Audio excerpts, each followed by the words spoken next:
You might know Michael Kosta from hosting The Daily Show, but what you might not know is that he was a fantastic junior and collegiate tennis player.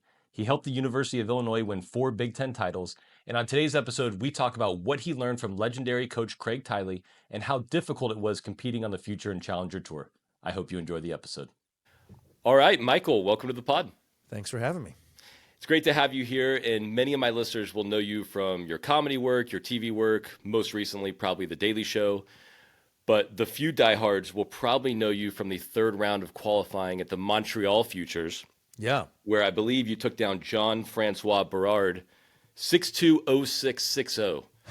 So my question is, back in your playing days, were schizophrenic score lines like that a regular thing for you? What was the score? 6-2, 0-6, 6-0. That is wild.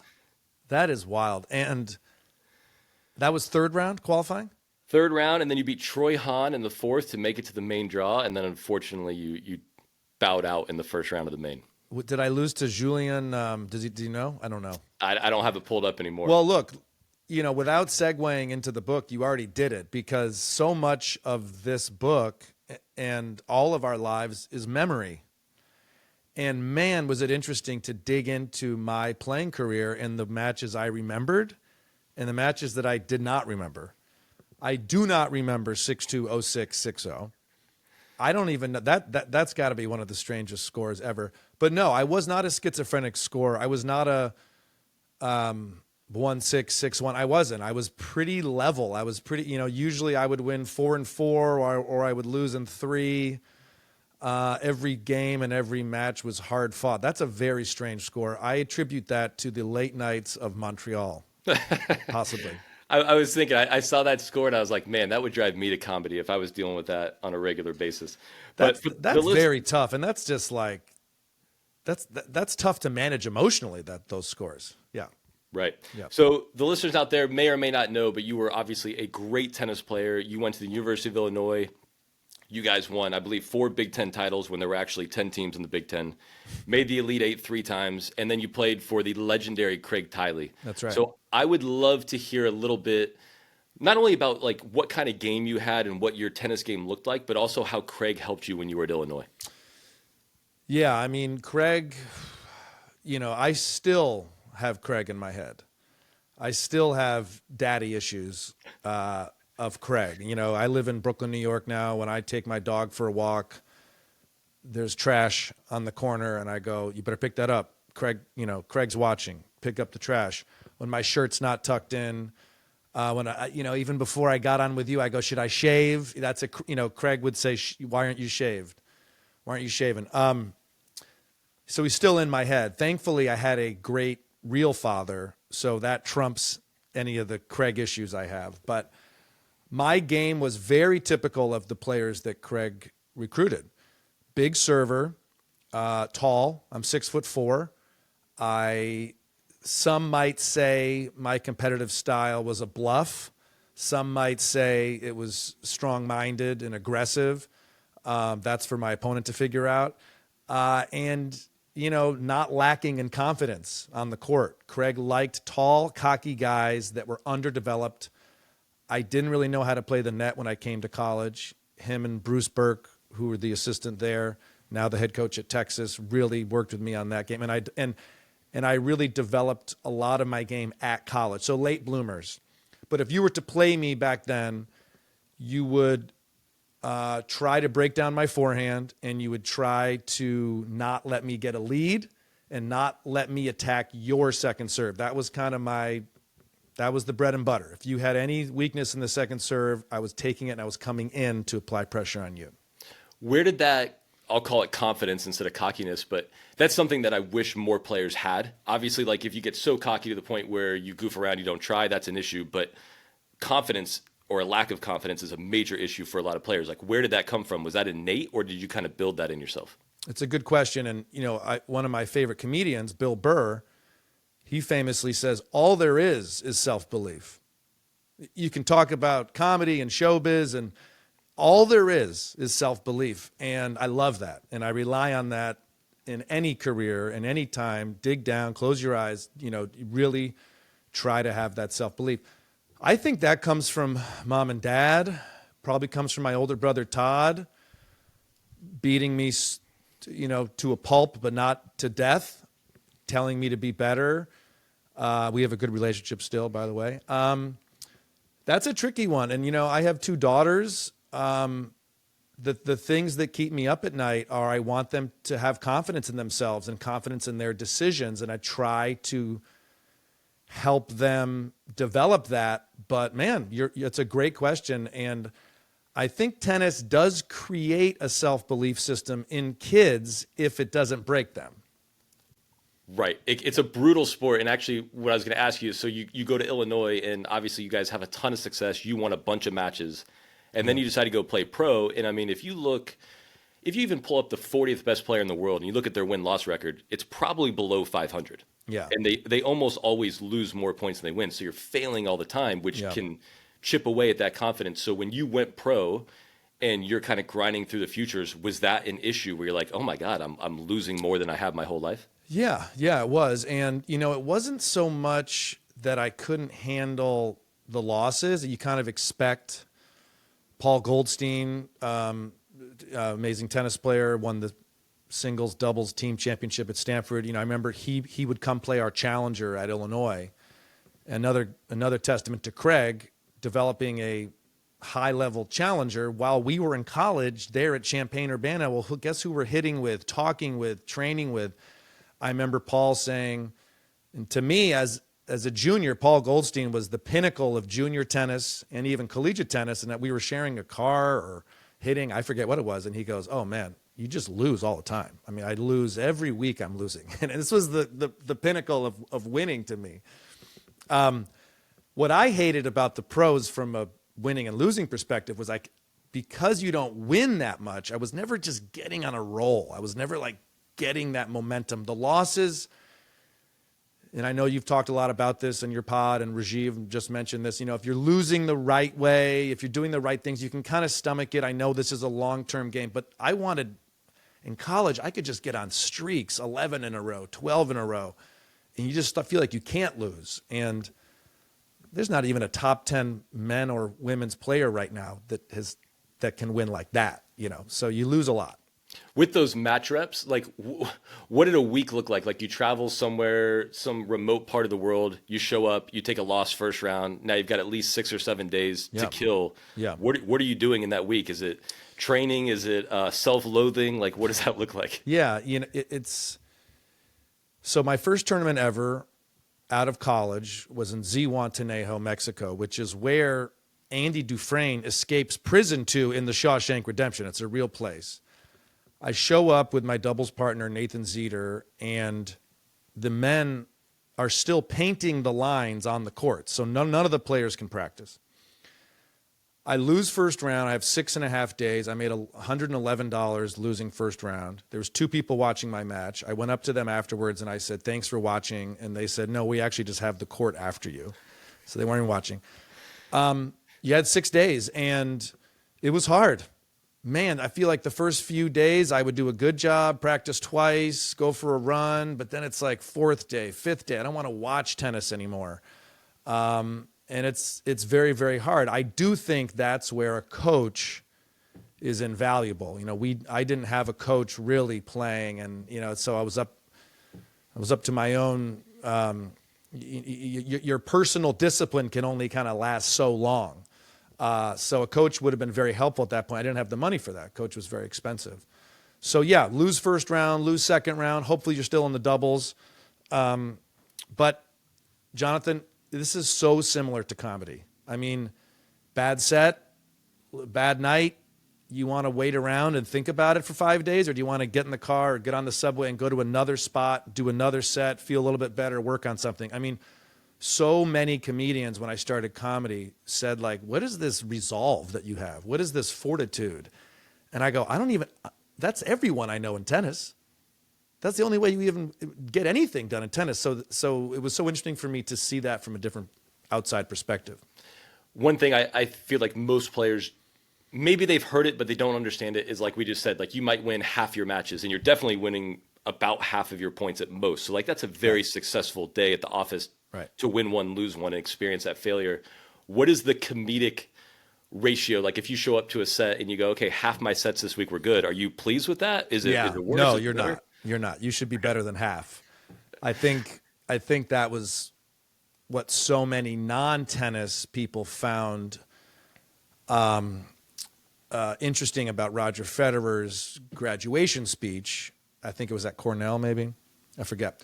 And he said, look, I won 80% of my matches, but I only won 53% of my points. And it is that's what I love about tennis. Man, it's so forgiving. In comedy, no, I better be delivering. I better be, if it's me versus the audience, which is one way to look at comedy, it's not necessarily that way. I should be winning a lot. I should be 95% of the time. I don't want to walk away thinking I had a terrible, terrible set. Now, when you break it down into points, jokes, yes, you can lose some jokes. You can lose some points. Sometimes you lose a joke on purpose because the fun is getting them back after that. So, yeah, I mean, I really hope I'm winning a lot of my comedy matches, but I'm okay to lose a few sets and get my serve broken throughout that process a few times. What is more soul crushing, serving for a third setter in Seoul, South Korea and not closing the door, Yeah. or showing up for a set and just hearing crickets on what you think is one of your best jokes? Yeah, they're both debilitating. I talk a lot about in my book. I talk a lot about that South Korea. I was up 5-1 in the third, serving, got a big serve. I mean, and I ended up losing the match, and it's something I still think about when I'm waiting for the C train in Brooklyn. I've got kids, I've got another job, I've got family that loves me, and I'm waiting for the train to come, and I think, how did you blow that match? 30 years ago. So no, but nothing hurts as much as telling a personal story, writing jokes that evolve around your life and it being rejected. Nothing is worse than publicly speaking and failing. And then the challenge is rebounding. And thankfully, some resolve and fortitude and work ethic will help you do that. But, oh, man, you sweat from places that you didn't even know had sweat glands. I've had to come off the stage and change my clothes.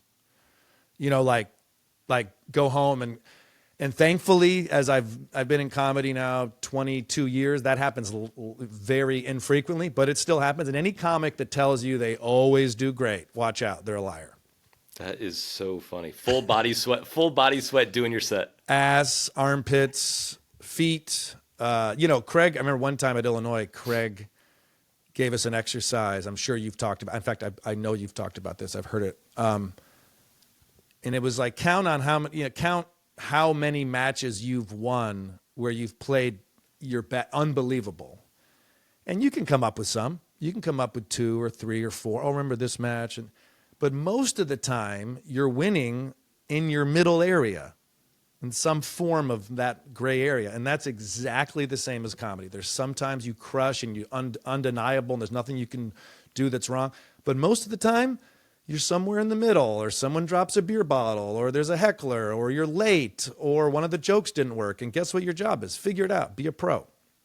I would love to take this a comedy question here, but what is the skill that you had to develop? Like, a lot of people conversationally are funny. You meet your neighbor down the road, they say something, Yeah. It makes you chuckle, but getting up in front of 1,000 people and making them laugh seems incredibly difficult. So is the skill the timing, the delivery, the topic? Like, how does that work where you go, what separates a great comedian from an average one? Yeah, great question. I mean, to make somebody laugh at a party is much different than to make somebody laugh who bought a ticket because you're supposed to make them laugh. I mean, it's a much different experience. I think the short answer to that is a unique point of view. I think when you watch and make a list of your favorite comedians, it's very clear that you are listening to their world from their framework, and that framework is comedic or interesting or something that's fun to pay attention to. So I watch old tape of me at the beginning of a comedian, and I go, what is that voice you're using? Why are you walking like that? Now I go, as I'm more comfortable, this is the closest I've ever been on stage to me, to who I am. But man, it took 20 years to start using my own voice, to start walking the same way. So it just takes time. And now I have the confidence to go, I know what my perspective is on this topic: Trump, tennis, subway, homelessness problem, whatever, food is going to be interesting enough to people, but it's a lot of trial and error. You spent 2 years, we were talking before the show, 2 years as the assistant coach at Michigan. And so I went into coaching right after tennis. Yeah. And I was like, oh, this is amazing. I love coaching. I think I might want to make a career out of this. And you went in and decided to be a comedian. Were there anyone who coached or played college tennis will know there are wild stories. Is there a single funny, crazy, insane story that you might be able to share from your time coaching at Michigan that people might find interesting? Yeah, man, it's hard. You know, You could tell that's PG enough to tell. Yeah. I mean, it really opened my eyes being a coach after a player. I was a very, very well looked after player at Illinois. Craig and Bruce and our academic advisor and our athletic trainer. You know, I remember some of the other coaches would say to Craig, the coaches of the other teams, well, how come you guys have the best academic advisor? How come you guys have the best athletic trainer? And Craig wrote, you think that's a coincidence? We work hard on getting the best personnel every day. So I was so well looked after. And then when we coached at Michigan, Bruce was my boss there. Man, like it's all day. It's all day. I remember going to Mobile, Alabama to recruit. Bruce always went to like Miami, London. You know, I went to Mobile, Alabama. That's the assistant's job, as you know. I was watching this kid who I was told to watch. You weren't allowed to talk to the parents. I don't know if that's still the case. Is that still the case? Still the case. Yep. Okay. And I'm like, I don't want this kid to come to Michigan. I didn't like the way he competed. I didn't like a lot of things. Could tell that Bruce didn't really care that much either. So I was sitting there and I was writing in my Michigan portfolio. I was just started writing jokes for me as a comedian, not anything to do with Michigan. And I look over and the mom is reading my notes. She wants to know what I'm thinking about her son. And I'm writing like jokes about my dad's farts and like, you know, whatever you write as a comedian. And she's like, what is that? And I slammed it and I said, I'm not allowed to talk to you. And I ran away. And that was one example of when those two worlds collided. But I didn't like devoting so much of my time and energy to a 16 or a 17-year-old, trying to get them to decide that Michigan was the best place to go when they're also looking at Kentucky, Miami, US, you know, other great schools. And it was tough. College coaching is very, very tough. And I'm glad I'm out of it. Yeah. Well, all that. And now on top of it, you have to find $100,000 to get someone to come. Yeah.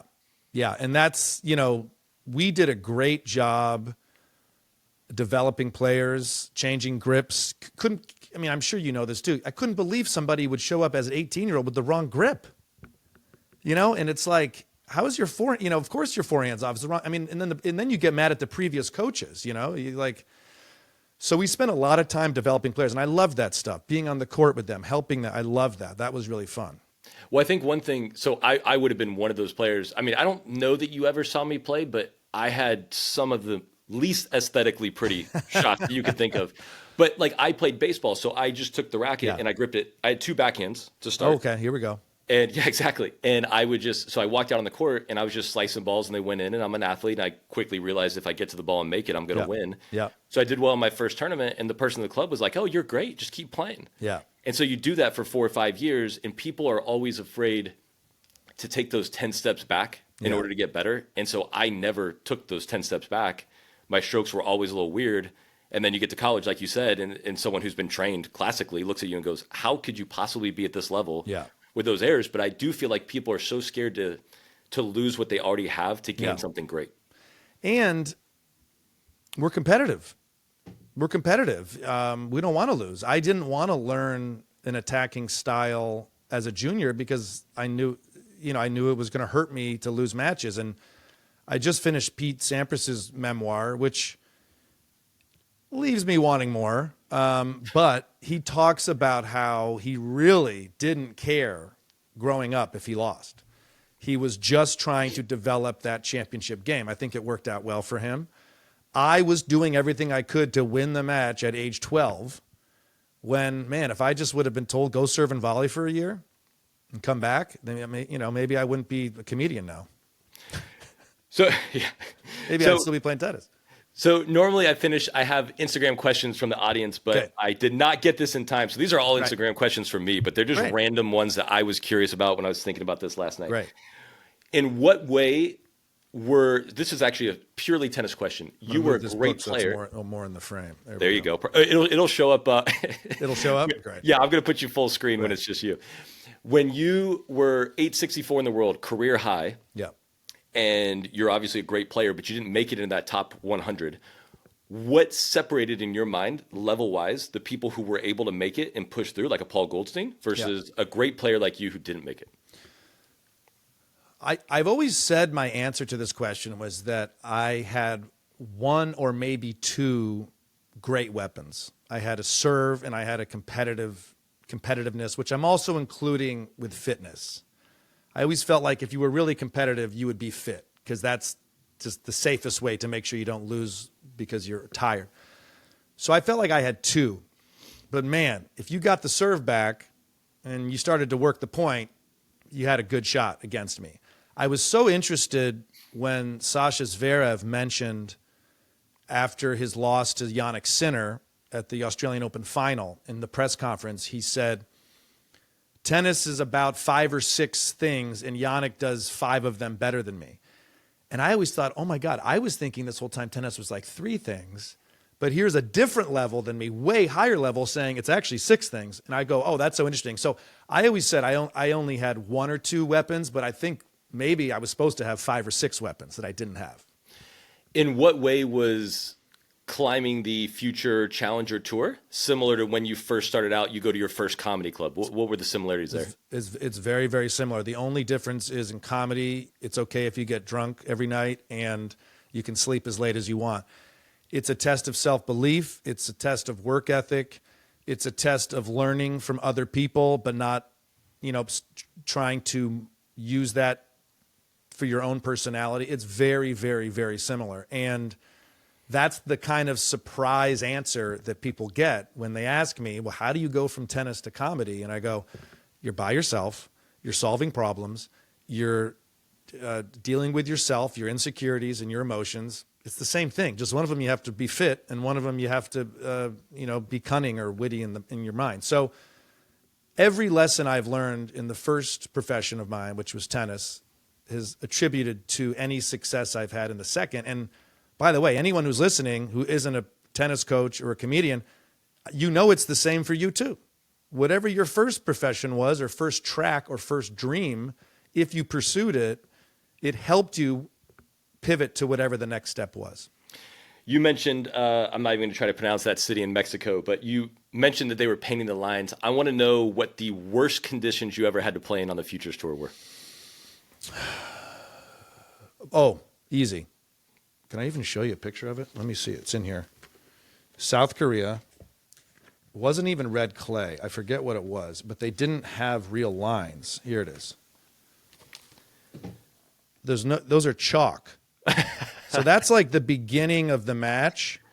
But after a set, that service line, it's all over the place. And by the way, the baseline is too. So what we all learned was start moving in when you serve.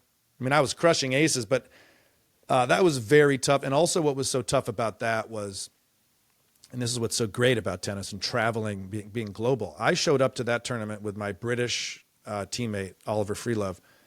We're the only white people there. We only, non-Korean players. Every single person on that site wanted to defeat us. They saw our racket bags. They saw our privilege. They saw our money. They were out to get us, and that was tough. People bumping into us to get into the restroom, taking our table, just like off-court stuff. On court, the umpires were, it was tough. And I never played Davis Cup. I can only imagine what that's like. But that's a test, man. That was a test mentally. It was very, very hard. And, there's no courtesy vehicles when you play Futures. There's no food. we had peanut butter in our bag. I was sharing a room sometimes with my opponent the night before, truly. And it's really, really, really, really hard. And congratulations to any player who has successfully navigated their way out of futures, satellites into a higher level, because nobody understands except for tennis players how truly remarkable that is.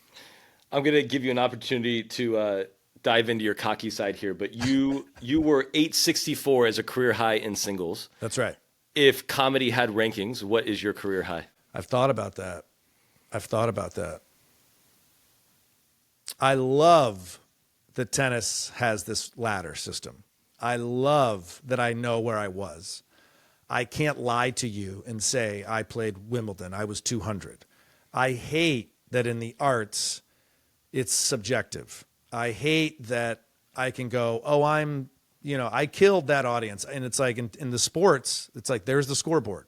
I can't say I won when I lost 6-2, 6-2. Someone told me that there's about 400 headliners in the world, English-speaking countries. I think that's a loose estimate. I think I said in the description that the publisher wanted like some type of similar question. I said, put me at top 50. Put me at top 50. All right. So some people would debate that. Some people would debate that. But I mean, that's what's kind of so fun also about the arts, is that there isn't a ranking system. And last question, and this is a tennis one, but normally I ask coaches or players for their best advice for the recreational adult player. I would love to know what your best advice is for that 4-0 player. For the 4-0 player, I want to know your answer to this too, actually. This, I know you had Steve Smith on the pod. He's so informational that one of the things I carry, one of the things I carry that I learned from him was just all of the reasons to play the ball cross court. Lower net, 6.5 more feet, easier to reflect the incoming ball than change direction of it. And there's even more that I don't remember. It's so simple. It makes a lot of sense based on the dimensions of the court. And the average 4-0 player or 3-5 player, they watch the pros and they go, they just keep hitting backhands to each other. And it's like, yeah, they're going to do that until the probability is to change directions. So that's just a really simple answer. I would just say play the ball cross court way more often than you realize or want to. What's your answer? No one's ever asked me that, and it's great. Yeah.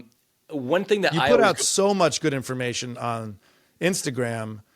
I hope your viewers are not just pressing like, but truly absorbing and digesting that stuff. You know what's so funny, before I tell you my answer, is when I started the Instagram, I've told this story many times, is I shared some little tidbit, and the girl I was coaching who made me start the Instagram was like, you're not supposed to share that with other people. You're my coach. And right. I was like, don't worry. They're not going to use it. You don't use it. I've been coaching you for 2 years. You still make the same. They're just going to be entertained, and they're going to go, that's a great idea. And they're going to move on with their lives. Yeah. And so when I consume stuff online, I try to be very intentional. If I like it, I write it down. I'm like, I'm going to make that part of my everyday moving forward. Otherwise, I just got entertained by something that's not going to help my life. Hey, player, you knew the net was there when you walked out there. Yeah. So I guess my best advice is, and this is probably life in general, but I think tennis is very, very difficult.